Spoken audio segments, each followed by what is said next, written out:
Hi, I'm Josh Rushing, filling in for Fumi OK, and you're in the stream. Today, is Australia's decision to turn away boat refugees the right call?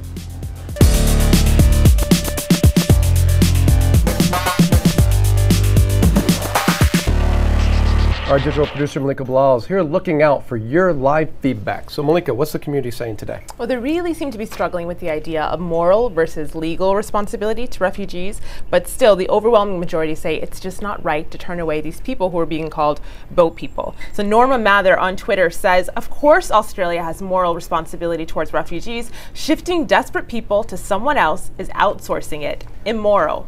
And of course, for those of you at home, we want you to join the conversation whether you're in Australia or anywhere else. Just make sure you use the hashtag AJStream. It's one of the things I love about our community. Like, what other online community right now isn't looking at kitten videos, but talking about the moral versus legal responsibilities? Right. High caliber tweets here. It's a high caliber community. I'm quite proud of them. All right, and joining us on set is Nick O'Malley, the U.S. correspondent for the Sydney Morning Herald. Thanks for being with us, Nick. And of course, this show is driven by your ideas and participation. So if you have a pitch for an episode, by pitch I mean an idea for a show that we should do, post it on our Facebook page at facebook.com/AJStream. It could actually wind up on air. Hi, I'm Lola Mohammed Nur. I live in the Twin Cities, Minnesota. I'm a journalist and I'm in the stream. Get on a boat for Australia, and if you're a refugee, you'll probably end up in Papua New Guinea. Australia is shipping off asylum seekers after reaching an agreement with its oceanic neighbor. But reports of serious violations against asylum seekers held in Papua New Guinea are beginning to surface. This includes allegations of rape and torture. As details emerge, the UN and human rights organizations are criticizing the deal. But Australia's government insists this is the right way to crack down on smugglers sneaking refugees into the country. So is this policy justified, or is it xenophobia and negligence? To discuss this, we're joined on Skype by Bernard King, a writer with the independent Australian online publication Crikey. Google Plus, we have Abdul Karim Hekmat, an Afghan refugee who arrived in Australia by boat years ago.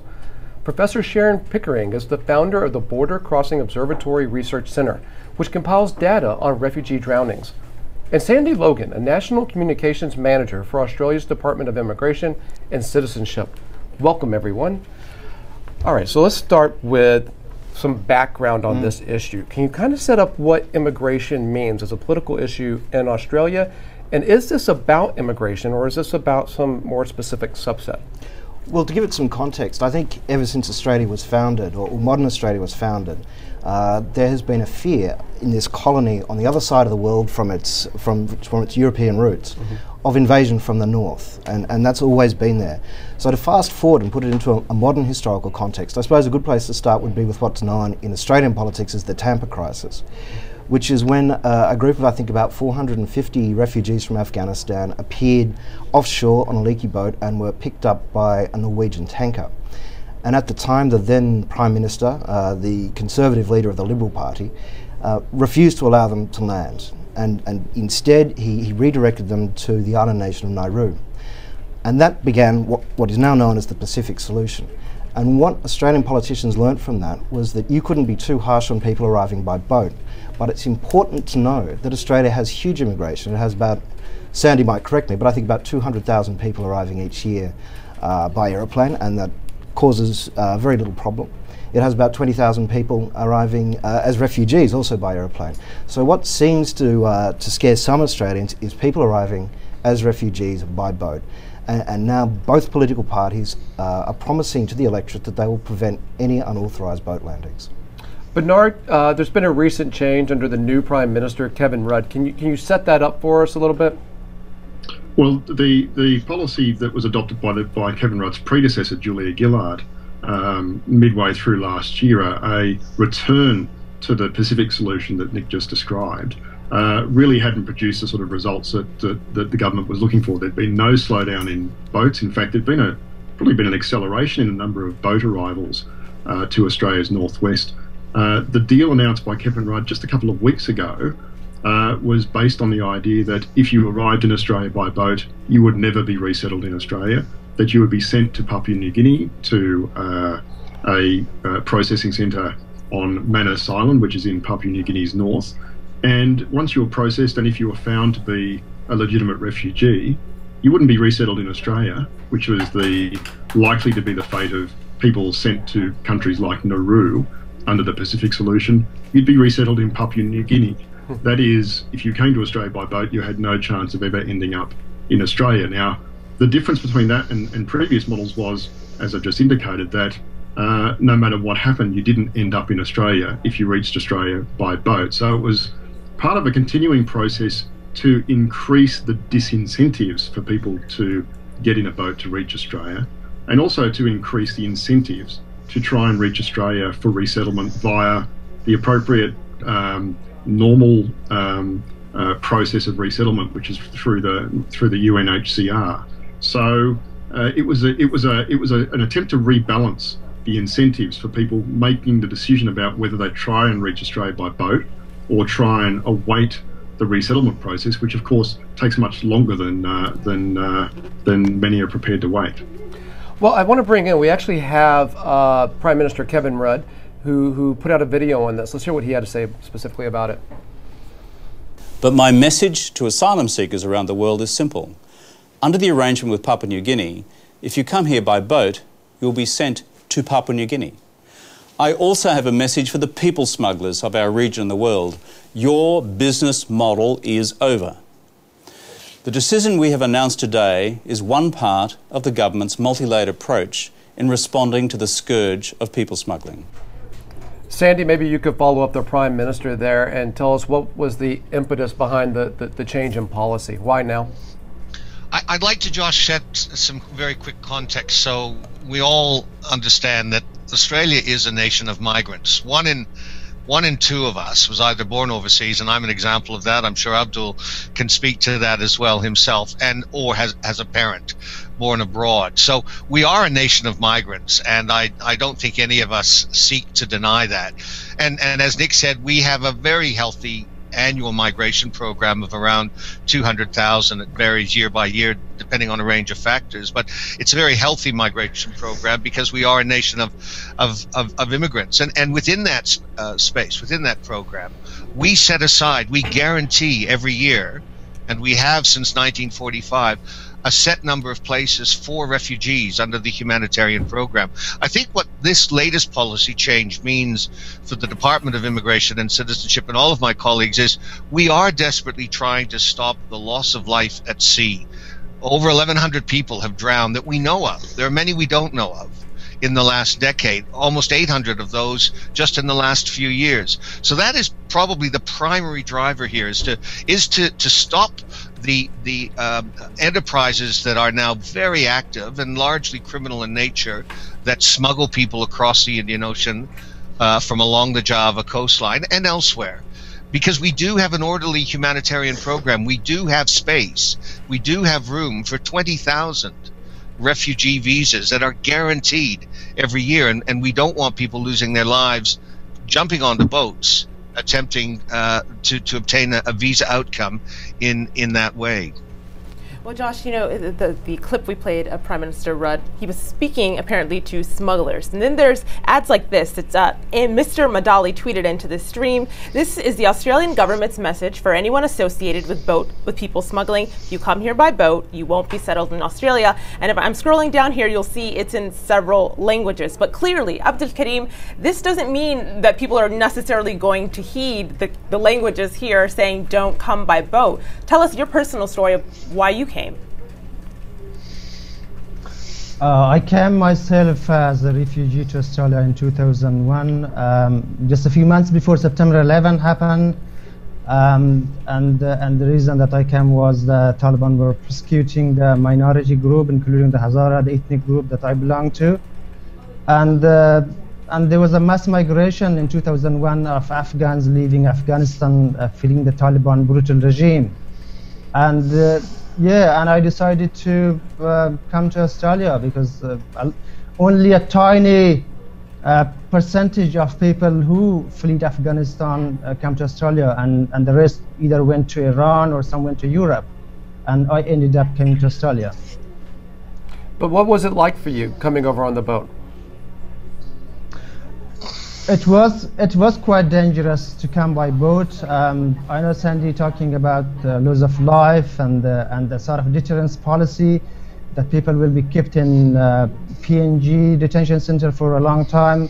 But people are very frightened about drowning, coming by boat, because it's too dangerous. And sometimes when you actually lose round of options, so you don't have any other option to take a risky journey such as coming by boat, and a lot of people are very frightened coming by boat, especially when they come to Indonesia and they see that a lot of people who took the boat journey to Australia drown on the way, but they can't have an option going back either. So that's the only hope that direct them to come to Australia. Well, the government realizes this fear of drowning. Actually, it put out an ad or a commercial that shows what it would be like to drown. Let's take a look at it.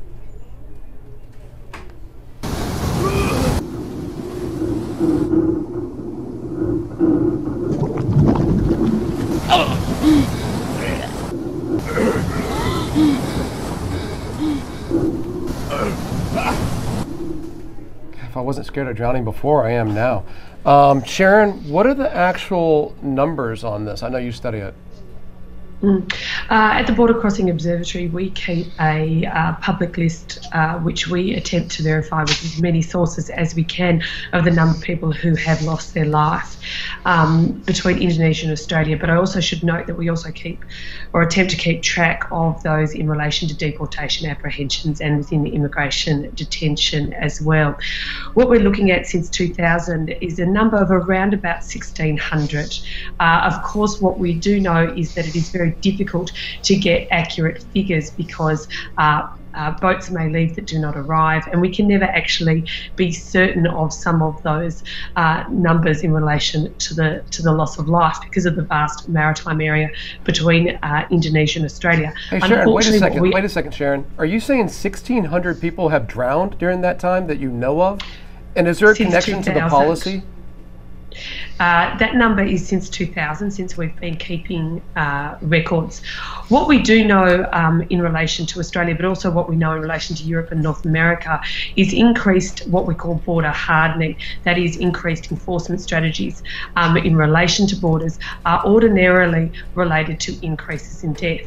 And that can be for a range of reasons. Some of those can be local to the sites, and some of those can be around global trends. So the one thing to remember is numbers of deaths around the world are indeed increasing. We've seen that in relation to the, for example, the crossing in the Mediterranean, which would be the most similar in terms of the hazardous maritime crossing involved in moving between Indonesia and Australia.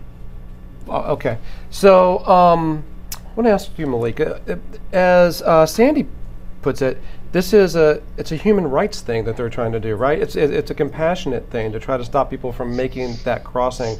Is that the sense that our community has of the Australian government's efforts? It definitely is. And I pulled up here on my screen Article 31 of the 1951 Convention relating to the status of refugees, which basically says, summarizing it, no matter how they come, they have a right to come as refugees. So there's a video comment here. Sandy, I want you to have a listen to this and let me know what you think.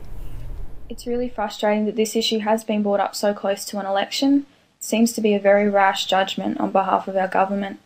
Australia is signatory to various international treaties, including the United Nations Refugee Convention, which states that we have obligations to protect the human rights of all refugees and asylum seekers that come to Australia, regardless of how they get here. That includes people that arrive by boat. We also have obligations to protect the human rights of those people by not sending them to third-party countries where their rights may be violated. So Sandy, is the Australian government failing to live up to its responsibilities? No, on the contrary. But of course, I'm speaking on behalf of the department whose responsibility it is to implement the policies of the government of the day. And in this case, this is a policy that is very much about trying to get some rigor back into a migration program that is humanitarian in nature, that is trying to stop people drowning at sea. There's no abdication of our responsibility under the 1951 Refugee Convention at all. There may be policy debate around the timing of announcements. There may be political debate about the intent of the announcements. That's for others, really. That's a debate for others to have.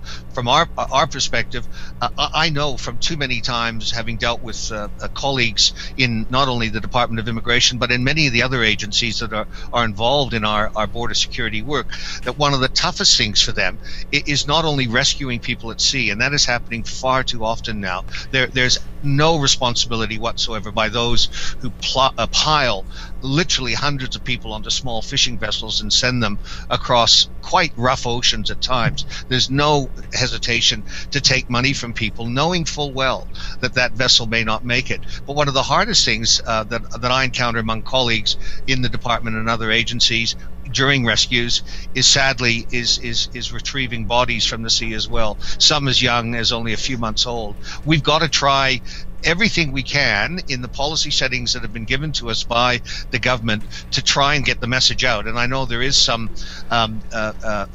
concern that possibly some of the images are too confronting. But look, we're doing as much as we can, both in terms of access to the story, in terms of understanding the story. And I really appreciate the stream giving us that opportunity, as well as implementing the policies that the government of the day has given to us to do. Sandy, what I'm trying to get my head around is it seems like under the convention that you mentioned, the 1951 Refugees Convention at the UN, which Australia is signatory to, that refugees have a right to claim asylum in Australia.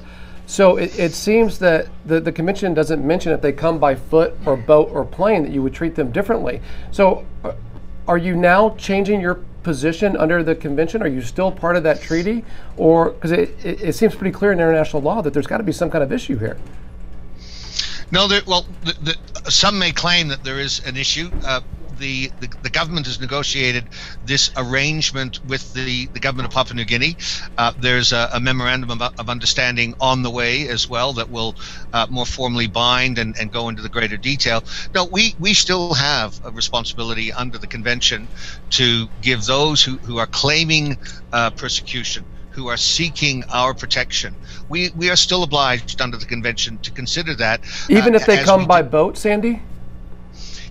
Well, there was an excision. There was a piece of legislation back in 2001, I think.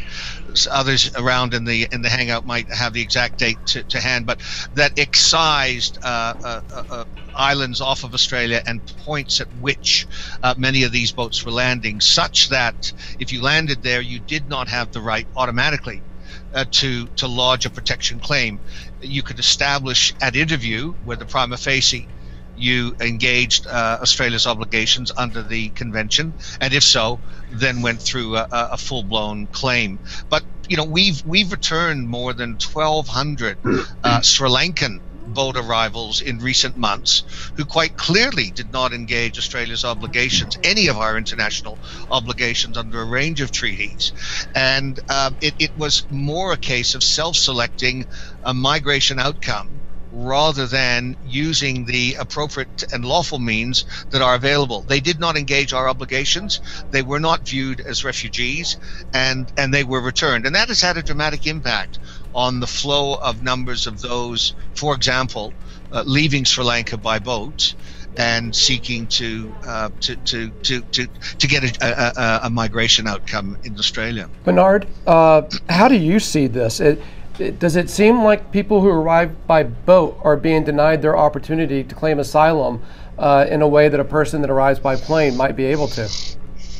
Well, that mode of arrival issue is a fundamental distinction, both in policy terms and in political terms. As I think Nick mentioned right at the start, Australians just don't seem to have a problem with people arriving by air and claiming asylum or overstaying their visas or in any other way breaching Australia's immigration guidelines. It's people arriving by boat that appears to produce this such a strong reaction on the part of Australians, and that's what's driven policy, particularly over the last 3 years.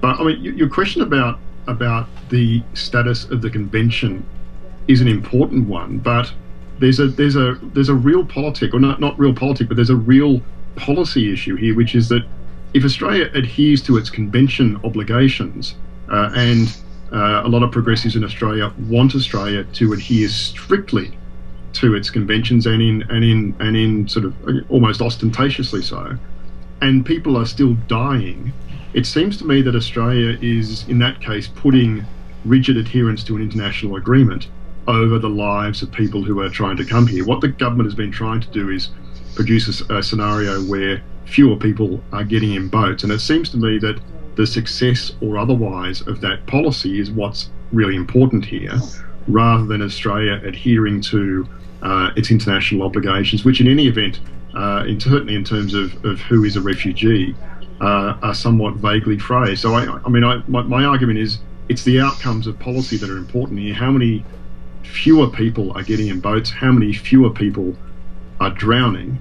And so far, the evidence of what the previous government tried in terms of re-establishing a Pacific solution, sending people off to Nauru, simply hasn't worked. But what's changed now? There's a big question mark over whether this PNG solution will work as well. But it's only just been announced, so that judgment awaits.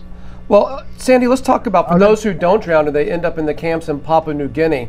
The UNHCR recently put out a report about the condition in those camps. They said they're poor physical conditions within open-ended, mandatory, and arbitrary detention settings. This can be harmful to the physical and psychosocial well-being of transferees, particularly of families and children. Now, is the Australian government responsible for the conditions in those camps, Sandy? Well, yes, the government is, and so are we as the department that puts into operation the policy that requires these processing centers to be open. Having said that, the minister, Tony Burke, who's only just recently taken up the portfolio, has made the point that he's not satisfied with the conditions, certainly insofar as they cater for children and families. He's not satisfied with the current conditions, and we're hard at work along with members of the Australian Defence Force. Well, Sandy, how did it get to this point then? Well, these were the conditions that we I guess inherited, the conditions then that we set, that we sought to ensure care was being provided.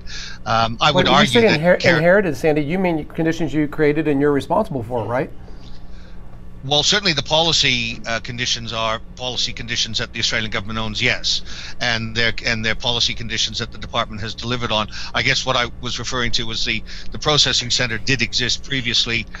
We had sought to improve its condition. We had sought to considerably revamp it with additional facilities, bearing in mind the challenges of the pressure in quickly standing up a centre in this way. We've had to use previously, and we've continued to have to use either army tents or large marquees. But I guess the point for me in this all is that all of the service providers involved in looking after and caring for these people who are in the processing center, they're all committed to the best possible outcome. We recognize that indefinite detention is not the best outcome, that we want to help get a specific outcome so people know what their future holds. Sandy, we're hearing what you're saying, but I want to get some perspective here from Nick on set, because I want you to tell us who should take responsibility. We have this tweet here. Where does the responsibility lie? Well, look, obviously the responsibility for anyone arriving in Australia on a boat or an aeroplane rests with the Australian government and the Australian people.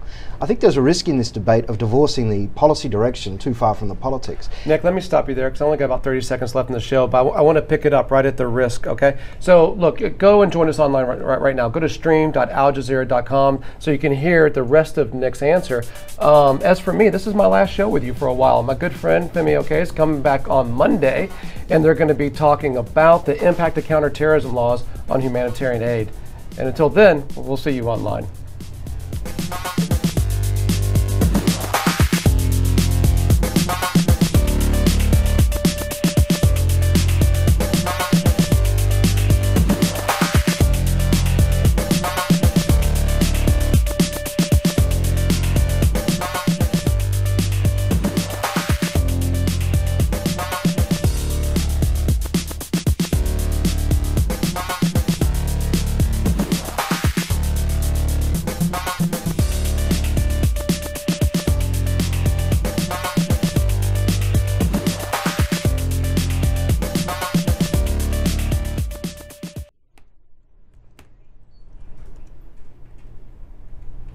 Hey, welcome back to our online post show. All right, we're still talking about Australia's new policy of turning away refugees who happen to arrive by boat.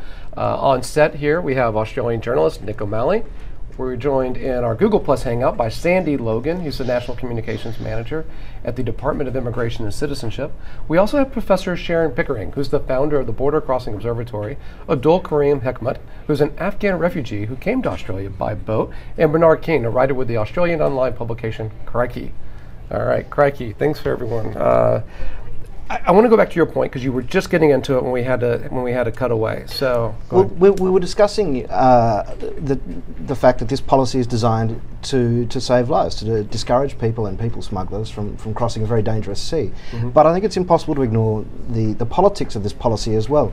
Early in the show, you showed a newspaper advertisement which was ostensibly directed at people smugglers. That ad was printed in the newspaper. It's also directed, Nick, it's also directed, and I think it's an important point to jump in, at the diaspora communities. Our here in Australia, our role in this current campaign is to make sure that the diaspora communities who, and Abdul can tell me whether I've got this right, but our research tells us that the diaspora communities play a vital role in providing current, accurate, up-to-date information to those people considering seeking refuge by boat away from the Hey Sandy, let me pull in a video before we go to Abdul. This is a video of an actor, an Afghan actor hired to play a boat refugee. یک چند سال پیش ما در کشتی استرالیا رفتم. وقت مرکز نایرو نو جوش بود و ما هم در اونجا رای کرد. ما باورم نمیشد خن از می رقم شد. اما شد. چند سال زندگیم به خناق حیف شد تا اینکه بعد از رد درخواست پناهندگی آخر مرا پس افغانستان بگیرد. All right, we wanted to go to Abdul to hear what he thought about that as an Afghan refugee in Australia, but we've lost his connection. So while Actually, we try Nick, you to were get that making back, a point that Sandy interrupted. Well, I was just going to say that ad also appeared in Sydney newspapers. Some of them in the seat of Lindsay. Now, it's worth noting that in 2007, and you can't overemphasise how what a hot button this issue is politically. In 2007, the member defending a marginal seat of Lindsay in Western Sydney was flown 3,000 kilometres away to Darwin to stand with the then Prime Minister Julia Gillard on the deck of a naval vessel, and they looked out to sea. And obviously, what we see from that, what we learn from that, is that their polling was telling them that people in the Western Sydney seat of Lindsay, a seat with problems of infrastructure and unemployment, was as concerned with migration or illegal or asylum seekers arriving by boat. are these real concerns, or is this a bit of xenophobia wrapped in compassion? Look, I don't know that it's xenophobia.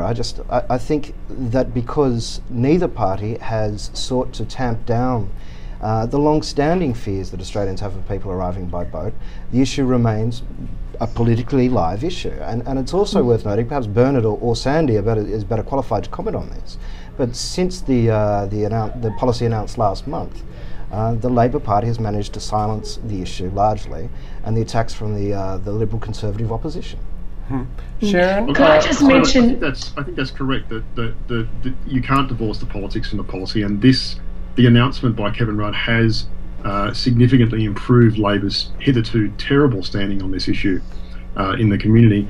Politically, it's very diverse, though. If you go into regional Australia, you'll find a very different attitude to asylum seekers compared to, like, the seat that Nick mentioned. I mean, in small regional towns in particular, are very welcoming of asylum seekers, because they would love nothing more than people to come and live in those towns, because those towns are seeing the steady drift of population off to larger regional centres and to metropolitan areas. So the attitude varies widely, but it's those seats like the one Nick mentioned that get all the attention from politicians rather than regional seats, which tend to get taken for granted.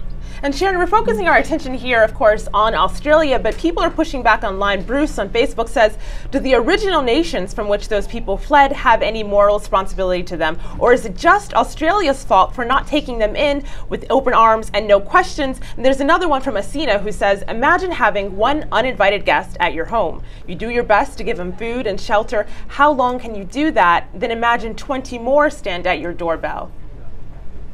Look, what we do know is the drivers of forced migration are complicated, but what we're seeing are three complicated sets of arguments and issues here.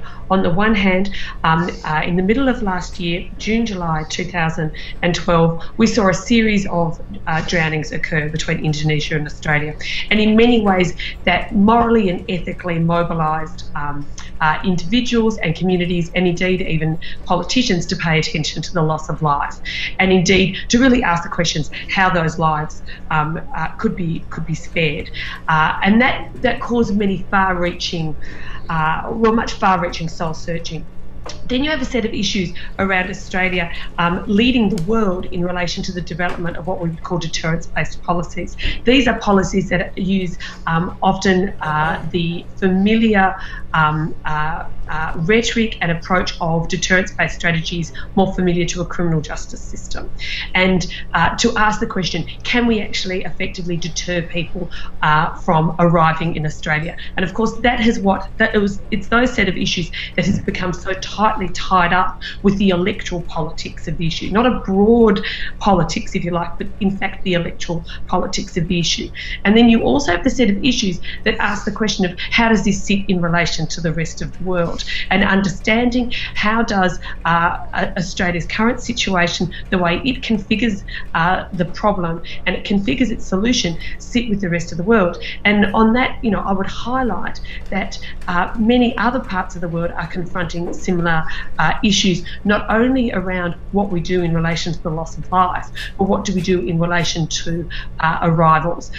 And importantly, what we see is that many of Australia's approaches that were developed around 10 years ago have now been taken up by other parts of the world. So we see, for example, many of Australia's visa policies are now being used in Europe, and that too is affecting further the ways that flows move and change around the world. So these issues are complicated, but these three sets of issues have proved intractable both on their own but also in conjunction with one another. And what we then see is a constant cycle of not just politics in the media, but of fast changing and moving policy settings that it is difficult to be getting a firm handle on at any given point. We had an entirely new suite of measures announced in August last year. This most recent initiative, announced only a couple of weeks ago, comes on the top of that. Let me get Abdullah in here. Abdullah, I'm really curious that as someone who's a refugee in Australia, this must be kind of a conflicted issue for you. How does this make you feel about the Australian government and what's going on there now? Actually, I feel sad about hearing this sort of all rhetoric and getting tough on refugees. But the real problem is not discussed about why people flee the first place. And consider that some of the people who arrive in Australia are Hazaras from Afghanistan and Pakistan. And you have shown in Al Jazeera a few shows about the daily violence and the persecution and the massacre that the Hazara face in Quetta, Pakistan on a daily basis. And if Australia is actually serious about saving lives, they wouldn't stop their door to those desperate people fleeing persecution. At the hand of the terrorists they are fighting in Afghanistan. I mean, this is a spillover of the terrorist and extremist area in Pakistan that kill a lot of Hazara on a daily basis. And what the Australian government does is that to close the door to those desperate people seeking asylum and shelter. And we also, it was discussed, I want to pick up the point about whether this new arrangement with PNG breaches international convention or on convention refugees. But what it does is setting a bad example to other countries to close their door to desperate people fleeing, currently Syria. And consider the Syria crisis, about nearly 2 million refugees are flooding in neighboring countries. If Australia, as a democratic and rich country, is not able to cope with the 20,000 refugees a year, how a developing nation like countries next to Syria could actually cope with thousands of refugees coming to seek asylum? I think this is not about saving lives. Otherwise, Australia could have actually stationed more navy and ships on the border to rescue those people. And we know that Western Australian coroner found just the other day an investigation was done on the boat that Australia was supposed to rescue, that there was an inadequate response. Hey, Abdullah, I've got to stop you there. I've got to stop you, as often happens with this show. Things really, they get going, and you want the conversation to keep going, and so this conversation can continue online on Twitter. Just include the hashtag or the @ symbol for AJ Stream so that we can continue to be a part of it. I want to say thanks to the Stream team for the last 2 weeks. I love coming here and hosting this. On Monday, my good friend Femi Oke will be back. They're going to talk about the impact of counterterrorism laws on humanitarian aid and why one study suggests the laws are causing many faith-based NGOs to actually self-limit or self-censor. All right, till then, you can find me on Fault Lines, where next time I get to come back and sit in the Stream chair. Thanks for having me. Take care.